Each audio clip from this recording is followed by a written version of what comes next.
வணக்கம். வாங்க, நாம எல்லாரும் சேர்ந்து ஒரு 1000 வருஷம் பின்னாடி போலாம். தென்னிந்தியாவையே ஆண்ட ஒரு பேரரசோட கதைக்குள்ள. ஆனா அவங்களோட சாம்ராஜ்யம் வெறும் வாழ்முனையில மட்டும் கட்டப்படல, அது கல்லாலையும் கடலாலையும் கட்டப்பட்டது. சரி, இந்த கதைய ஒரு கேள்வியோட ஆரம்பிக்கலாமா? 1000 வருஷத்துக்கு முன்னாடி இப்போ இருக்கிற மாதிரி ஒரு எலெக்ஷன் சிஸ்டம் இருந்திருக்கும் நீங்க நினைக்கிறீங்களா? அதுவும் நம்ம தமிழ்நாட்டுல. யோசிச்சு பாருங்களேன். ஆமாங்க, நாம பேச போறது 9ஆம் நூற்றாண்டிலிருந்து 13ஆம் நூற்றாண்டு வரைக்கும் தென்னிந்தியாவுக்கே முடிச்சூடா மன்னர்களா இருந்த சோழர்களை பத்திதான். அவங்களோட தாக்கம் இன்னைக்கும் நம்மள சுத்தி இருக்கு. சொல்லப்போனா சோழர்களோட கதைக்கு 2 முக்கியமான தூண்கள் இருக்கு. ஒன்னு, அவங்க கல்லுல செதுக்கி வச்ச அந்த பிரம்மாண்டமான நிர்வாகத்திறன். இன்னொன்னு, கடல்ல அவங்க செஞ்ச அசைக்க முடியாத ஆதிக்கம். சரி, வாங்க இத பத்தி இன்னும் கொஞ்சம் ஆழமா பார்க்கலாம்.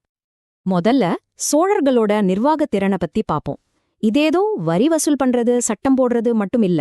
இது கிராம லெவல்லையே தன்னாட்சி நடத்தி ஒரு ஆச்சரியமான ஜனநாயகத்தை உருவாக்குன கதை. இதுக்கெல்லாம் ஆதாரம் எங்க இருக்குன்னு நினைக்கிறீங்க? நம்ம காஞ்சிபுரம் பக்கத்துல இருக்கிற உத்தரமேரூர் கோவில் சுவர்கள்ல. அங்கதான் 1000 வருஷம் ஆகியும் அழியாம இந்த விதிகள் எல்லாம் கல்லுல செதுக்கி வைக்கப்பட்டிருக்கு. இந்த சிஸ்டத்துக்கு பேருதான் குடவோலை முறை. பேரு ரொம்ப சிம்பிள். குடம்னா பானை, ஓலைனா பனையோலை. பேர்லயே அதோட செயல்முறை இருக்கு பாத்தீங்களா? எவ்வளவு ஒரு எளிமையான ஆனா ரொம்ப பவர்ஃபுல்லான ஐடியா. ஆனா இங்க ஒரு முக்கியமான விஷயம் இருக்கு. யார் வேணாலும் அந்த தேர்தல்ல நிக்க முடியாது. அதுக்கு சில தகுதிகள் இருந்துச்சு.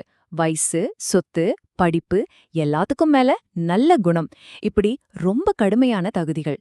ஏன்னா ஒரு நிர்வாகத்தை நடத்த அனுபவமும் நேர்மையும் எவ்வளவு முக்கியம்னு அன்னிக்கே அவங்க புரிஞ்சு வச்சிருந்தாங்க. தகுதிகளை விட ஒருத்தரை தகுதி நீக்கம் செய்யற விதிகள் இன்னும் ஸ்ட்ரிக்ட்.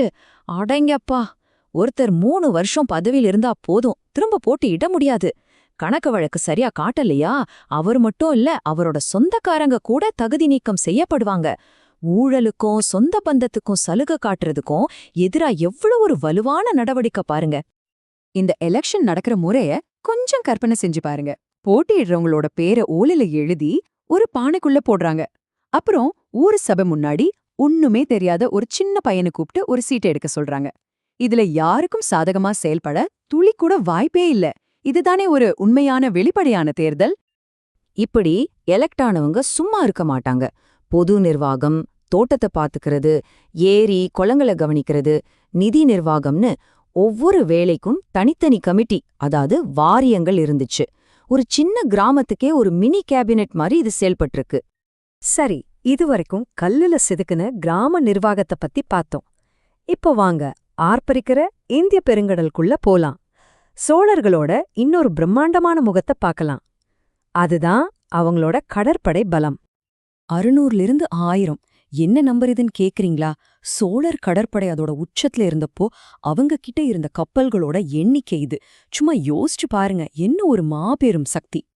சோழர்களோட கடற்படைங்கிறது நம்ம கரையோரத்துல காவல் காக்கிற படை மட்டும் இல்ல, அது ஒரு ப்ளூ வாட்டர் நேவி.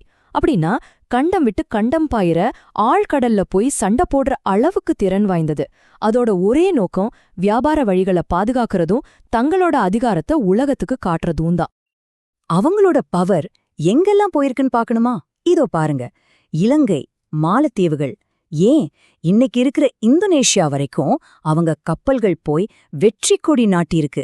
இது தென்கிழக்கு ஆசியாவோட வரலாற்றையே மாத்தி எழுதின ஒரு விஷயம். இத பார்க்கும்போதே தெரியுதில்லே, இது ஏதோ ஆளாளுக்கு ஒரு படகு எடுத்துட்டு போன கூட்டம் இல்ல. அட்மிரல்ல இருந்து கேப்டன் வரைக்கும் முறையான ஒரு கமாண்ட் ஸ்ட்ரக்சர் இருந்த ஒரு ப்ரொஃபஷனல் நேவி. ஒவ்வொரு பதவிக்கும் தெளிவான பொறுப்புகள் இருந்திருக்கு. சரி, ஒரு பக்கம் இவ்வளவு நேர்த்தியான கிராம நிர்வாகம், இன்னொரு பக்கம் உலகத்தையே மிரட்டின கடற்படை. இந்த 2 மாபெரும் சக்தியும் சேர்ந்து என்ன மாதிரியான ஒரு தாக்கத்தை ஏற்படுத்தியிருக்கோம்? அந்த அரசியல் ஸ்திரத்தன்மையும் இராணுவ பலமும் தான் ஒரு மாபெரும் கலை மற்றும் கலாச்சார பொற்காலத்துக்கு அடித்தளம் போட்டுச்சு. தஞ்சை பெரிய கோவில் மாதிரி பிரம்மாண்டங்கள் உருவாகத் தேவையான அமைதியையும் செல்வத்தையும் கொடுத்ததே இந்த நிர்வாகத்திறன்தான். அப்போ நாம புரிஞ்சுக்க வேண்டிய முக்கியமான விஷயம் என்னன்னா, சோழர்களோட பெருமைங்கிறது போர்க்கள வெற்றிகள்னு மட்டும் இல்ல, அது அவங்க உருவாக்கிட்டு போன அந்த நிர்வாக முறை, அப்புறம் தென்கிழக்கு ஆசியா முழுக்க பரவன அவங்களோட கலாச்சார தாக்கம், இதுலதான் இருக்கு. ஆக கடைசியா ஒரே ஒரு கேள்விதான். 1000 வருஷத்துக்கு முன்னாடியே இவ்வளவு நேர்மையான திறமையான ஒரு நிர்வாகம் சாத்தியப்பட்டிருக்குன்னா இன்னைக்கு டெக்னாலஜியோட உச்சத்துல இருக்கிற நாம அவங்க கிட்ட இருந்து என்ன கத்துக்கலாம்? கொஞ்சம் யோசிச்சு பாருங்க.